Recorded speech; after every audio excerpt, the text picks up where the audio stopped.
কুকুরগুলো ডেকেই চলেছে। দিবাকর সমাদ্দার কথার মাঝখানে একটু থামলেন। কথা বলতে বলতে থামতে হলে তার মুখে বিরক্তির ছাপ স্পষ্ট ফুটে ওঠে। এতক্ষণ সুমতনাথকে তিনি দেশের বর্তমান পরিস্থিতি বোঝাচ্ছিলেন। সুমতনাথের পাইকারি লোহালক্করের ব্যবসা, পাড়ার খুচরো নেতাদের টুকটাক চাঁদা দেওয়া ছাড়া তাকে দেশ নিয়ে বেশি ভাবতে হয় না। কোথায় বোমা পড়ছে, ভোটের সময় কতজন নেতা দলবদল করল, কোন দল নারী শক্তিকে প্রণাম জানাচ্ছে, কোন দল কৃষকদের সম্মান জানানোর জন্য উঠে পড়ে লেগেছে, কোন দল কি কি গ্যারান্টি দিল, এসব তার বিচার্য বিষয় নয়।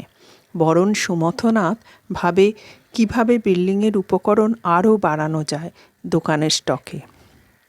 চাবি, হুক, তালা, প্লাস্টিকের কবজা, জানলা দরজার ছিটকিনি, এসব নিয়েই তার দিন কাটে। সুমতনাথ সবসময় চেষ্টা করে দিবাকর সমাদ্দারের ছোঁয়াচ এড়িয়ে চলতে, কিন্তু দিবাকরবাবু দূরে থাকার মানুষ নন। আজ সন্ধ্যাতেই যেমন 3টে ডিমের ডেভিল কিনে সুমতনাথের খগড়িয়া হার্ডওয়ারে এসে হাজির হয়েছেন। খগড়িয়া হার্ডওয়ার সুমতনাথের দাদুর হাতে তৈরি। তিনি এসেছিলেন বিহার থেকে। বউয়ের আদেশে দিবাকরবাবু ডিমের ডেভিল কিনতে বেরোলেও এখন তিনি দেশের একজন অত্যন্ত সচেতন নাগরিকের মতো বলে চলেছেন, একটি দেশ ধ্বংস হওয়ার জন্য জঘন্য রাজা, ঘুমন্ত প্রজা এবং সমাজ মাধ্যমের খেয়েই যথেষ্ট। কি বলো ভাই সুমতনাথ? দাড়িপাল্লায় পেরেক মাপতে মাপতে সুমতনাথ জবাব দিল, সত্যি দাদা, রাজা আর প্রজারাই যত নষ্টের মূল। দেশটা শেষ করে দিল একেবারে। দিবাকর সমাদ্দার প্রথমে কিছু বললেন না। সুমতনাথকে কিছুক্ষণ গভীরভাবে পর্যবেক্ষণ করলেন। একটু এদিক ওদিক তাকিয়ে বললেন, শেখার ইচ্ছা নিয়ে শোনো ভায়া, শোনার মাধ্যমেই পরিবর্তন ঘটে জগতের। সুমতনাথ অপেক্ষামান ক্রেতাটির জন্যে পেরেকের গোছা প্যাকেটে মুড়তে মুড়তে খানিক জিভ বার করল। লজ্জিত মুখে বলল, আমি শুনেছি দাদা, সোশ্যাল মিডিয়ায় তো সারাদিন হাজার হাজার বিষয় নিয়ে তরজা চলছেই। দিবাকরবাবু হতভম্ব হলেন, হতাশও হলেন খানিকটা। তবুও দমে না গিয়ে গভীরভাবে শ্বাস টেনে বললেন, শ্রীনগরের কি অবস্থা ভাবো। বড় বড় জঙ্গি সংগঠন ক্রমশ বিস্তার করতে শুরু করেছে। দেশ জুড়ে বেড়ে উঠছে সন্ত্রাসবাদী কার্যকলাপ। আর আমরা কি করছি দাদা? সুমতনাথের হাঁ হয়ে যাওয়া মুখের দিকে তাকিয়ে দিবাকর সমাদ্দার বললেন, ডিমের ডেভিল খাচ্ছি, বইয়ের হুকুম তালিম করছি। এতক্ষণ দিবাকরবাবুর হাতের দিকে নজর পড়েনি সুমতনাথের। হঠাৎ চোখ পড়ে যাওয়ায় বলল, বৌদি চপ আনতে পাঠিয়েছিল বুঝি? তাহলে তো আর আপনার অপেক্ষা করা একদম ঠিক হবে না দাদা, বৌদি ভীষণ রাগ করবেন। শোনো সুমতনাথ। চেয়ার ছেড়ে উঠে চলে যাওয়ার বদলে আরও জাঁকিয়ে বসে দিবাকরবাবু বললেন, শহরের অলিতে গলিতে বহুতল বিপর্যয় ঘটছে, ছারপোকার মতো মানুষ মরছে। কলকাতার উপকণ্ঠে বসে আইফেল টাওয়ার উড়িয়ে দেওয়ার ছক কষছে উগ্রপন্থীরা। আর আমরা কি করছি?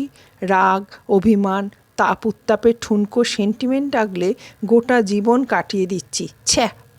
সুমতনাথ কি বলবে না বুঝে চুপচাপ বসে থাকলো খানিক। তারপর উঠে দাঁড়িয়ে গণেশের মূর্তির সামনে ধূপ জ্বেলে দিতে দিতে বলল, হোম মিনিস্টার খেপে গেলে রক্ষে নেই দাদা, ঘণ্টাখানেকের ওপর আপনি বাইরে রয়েছেন। আরও কিছু বলতে যাচ্ছিল সুমতনাথ, তাকে মাছি তাড়ানোর ভূমিকায় থামিয়ে দিয়ে দিবাকরবাবু বললেন, সিয়াচেনে শীতকালে তাপমাত্রা -86°C নেমে আসে। প্রতি ঘন্টায় 300 কিলোমিটার বেগে তুষারঝড় হয়। এসব জানা আছে তোমার? কথাটা বলে সুমতনাথের উত্তরের অপেক্ষা না করেই দিবাকরবাবু বলে চললেন, গড় তাপমাত্রা দিনের বেলা -25°C আর রাতে -55°C মধ্যে থাকে। সেখানে আমাদের ছেলেরা বুক চিতিয়ে লড়াই করছে। কাদের জন্য করছে? সুমতনাথ এবার বোধহয় একটু আগ্রহী হলো। দিবাকরবাবুর পাশের চেয়ারে বসে প্রশ্ন করল, আপনার কোম্পানির ছেলেরা বুঝি? আপনাদের কোম্পানির ওদিকেও ব্রাঞ্চ আছে? সুমতনাথের হাঁ হয়ে যাওয়া মুখের দিকে তাকিয়ে একরাশ বিরক্তি ছুড়ে দিলেন দিবাকর সমাদ্দার। বেসিক কনসেপ্টটাই যদি ক্লিয়ার না হয়, দেশের সচেতন নাগরিক হবে কি করে? একটু থেমে কথাটির ব্যাখ্যা দিলেন তিনি নিজেই। আমাদের সৈনিকরা দেশ সেবার কাজে ব্রতী হয়েছিল বলেই নিশ্চিন্তে তুমি পেরেক সাপ্লাই করতে পারছো। মোড়ের মাথায় পেলা শান্তিতে চপ ভাত খেতে পারছে। ওই কুত্তাগুলো তখন থেকে নিশ্চিন্ত মনে ডাকতে পারছে। অথচ আমরা খানিকটা সময় চুপ করে নিচু গলায় বললেন, দিবাকরবাবু, আমরা শুধু আমাদের বউ, বাচ্চা, শেয়ার মার্কেট, পেরেক, মাটন, দীঘা, পুরী ছাড়া আর কিছুই বুঝতে চাই না। বলতে বলতে আবেগমথিত হয়ে উঠল তার গলা। গীতা এক জায়গায় কি বলেছে জানো ভায়া? সুমতনাথ প্রমাদ গুনল মনে মনে। বিরস মুখে একটা ঢোক গিলে বলল, গীতা আমার মাসির মেয়ের নাম দাদা, ভালো নাম গীতশ্রী। আমরা গীতা বলে ডাকি, সে তো বিশেষ কিছু বলে না। সুমতনাথের কথা কেড়ে নিয়ে আগুন চোখে তাকিয়ে বললেন দিবাকরবাবু, সংকোচের বিহ্বলতা, নিজেরে অপমান, কথাটাকে বলেছিলেন জানো? নীরবে ঘাড় নাড়ল সুমতনাথ। ও বিহারের সমস্তিপুরের জেলার বাসিন্দা। তার দাদু 70 বছর আগে বাংলায় চলে এসে এই হার্ডওয়্যারের দোকানটা খুলেছিল। বাংলায় থাকলেও তার কৃষ্টি ও সংস্কৃতির সঙ্গে এখনও পুরোপুরি অভিযোজিত হতে পারেনি সে। তাকে নীরব থাকতে দেখে সুমথনাথ বলল, রবীন্দ্রনাথ ঠাকুর বলেছেন, নিজের জ্ঞানকে জাগ্রত করতে হবে, তাহলে অন্ধকার নিজে থেকেই হুশ করে পালিয়ে যাবে। কিসের ভয়? এই ভারতবর্ষ তোমার আমার সকলের দেশ, তবে এখানে বাস করতে ভয় পাবো কেন? মনের জাগ্রত ইচ্ছে তোমার সকল প্রশ্নের উত্তর দেবে। সুমতনাথ উসখুস করতে শুরু করেছে।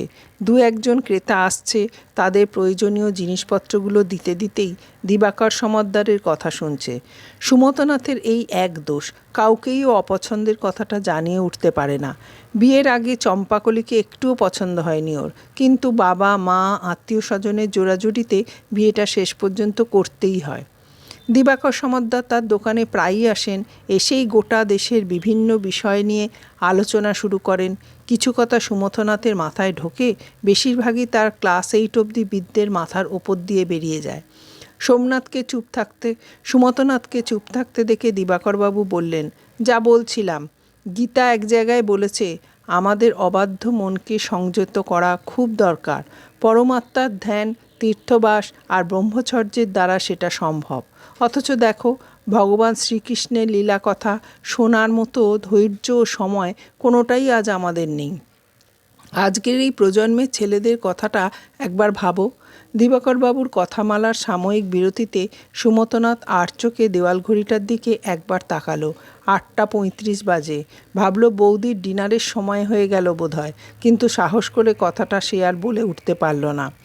দিবাকরবাবু সুমতনাথের দিকে বড় বড় চোখে তাকিয়ে বললেন, এই যেমন তুমি, যখন আমি ভবরোগ নিরাময়ের উপযুক্ত পথ্যের সন্ধান দিচ্ছি, জড় বিষয় থেকে মনকে অনাসক্ত করার উপায় বাতলে দেব ভাবছি, তখন খালি দেয়াল ঘড়িটার দিকে বারবার উঁকি মারছ, অর্থাৎ মনকে সংযত করতে পারছো না। আমাদের চারপাশে হাজার প্রলোভন, ভোগ সুখ, কিন্তু আসল জীবন নয়। ত্যাগ, তিতিক্ষা, সহমর্মিতা হলো আমাদের জীবনের আসল সম্পদ। একটু থামলেন দিবাকরবাবু। ডিমের ডেভিলের ঠোঙাটা পাশের টেবিলে রেখে বললেন, গীতার যথাযথ অর্থ যদি আমরা উপলব্ধি করতে চাই, তাহলে আমাদেরও অর্জুনের মতোই ভগবানের সবকটি নির্দেশ পুঙ্খানুপুঙ্খভাবে গ্রহণ করতে হবে। এখন প্রশ্নটা হচ্ছে, দিবাকরবাবু কথার দমটা পুনরায় বাড়ানোর আগেই কুকুরগুলো গলা উঁচিয়ে ডেকে উঠল। পাড়া বেপাড়ার বহু কুকুর এসে জমা হয়েছে সুমতনাথের দোকানের সামনে।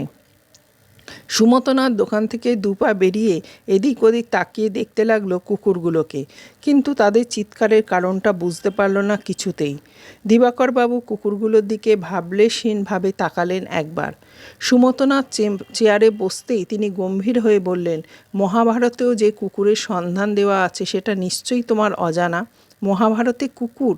তবে আর বলছি কি, এই রকমই নেড়িকুত্তা, বলে চললেন দিবাকর সমাদ্দার।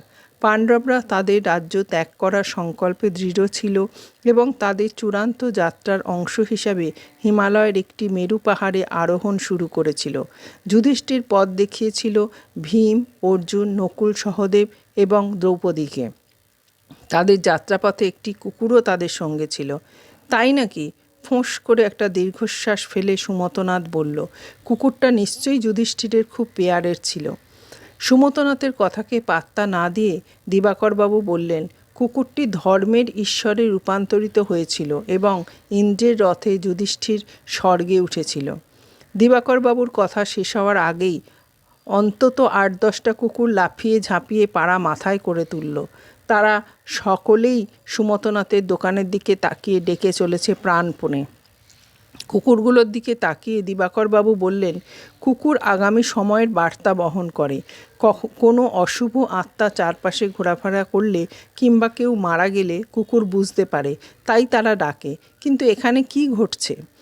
আমি ছোটবেলায় শুনেছিলাম কুকুরের ঘ্রাণ শক্তি খুব ভালো। সামান্য আত্মবিশ্বাসী হয়ে সুমতনাথ বলল, চোর, ডাকাত, খুনি, বাটপার দেখলেই নাকি ওরা চিৎকার করে। কিন্তু আমাদের পাড়ায় সেরকম লোক কি একটাও আছে? কিছু বলতে যাচ্ছিলেন দিবাকরবাবু, তার আগেই পকেটের ফোনটা বেজে উঠল। ওটা কানে দিতেই ঝামড়ে পড়ল তার স্ত্রীর গলা। একটা কাজ দিয়ে শান্তি নেই গো, যেখানেই যাবে সেখানেই শেকড় গজিয়ে তবে বাড়ি ঢুকবে। আমি রাতের খাবারের সঙ্গে ডিমের ডেবিলটা খাবো? হাড় মাছ জ্বালিয়ে খেলে আমার। দিবাকরবাবু হুঁ হুঁ শব্দ দিয়ে ফোনটা কেটে পকেটে ঢোকালেন। রাস্তায় নামতেই কুকুরগুলো তেড়ে এলো তার দিকে, কিন্তু কুকুরগুলোর দিকে এখন মনোযোগ নেই তার। তিনি মনে মনে সুমতনাথের বলা শেষ কথাগুলো ভাবছিলেন। ও কি জেনে গেল কোনোভাবে? ক্যানিং স্ট্রিটের একটা মারোয়ারি ফার্মে কাজ করা দিবাকর সমাদ্দার সুযোগ বুঝলেই 5-7 হাজার টাকা নিঃশব্দে পকেটে ঢোকান যখন যেমন সুযোগ আসে। মালিকের বিশ্বাসের সুযোগ নিয়ে কয়েক লক্ষ টাকা তিনি হাতিয়ে ফেলেছেন বছর দশেকের মধ্যেই। আজও তার প্যান্টের পকেটে করকরে 10টা 500 টাকার নোট রয়েছে। সুমথনাথ কি সেটা ধরে ফেলে চোরা ইঙ্গিতে কিছু বোঝাতে চাইল? এত যে ভালো ভালো কথা বলে বেড়ান সবাইকে, নিজের ব্যাপারটা ধামাচাপা দিয়ে রাখার জন্যে, সে কি সব বৃথা গেল তাহলে? কুকুরগুলোও আর ডাকার সময় পেল না। হতচ্ছাড়া চারপেয়েগুলোর মুণ্ডুপাত করতে করতে বাড়ির দিকে পা চালালেন দিবাকরবাবু।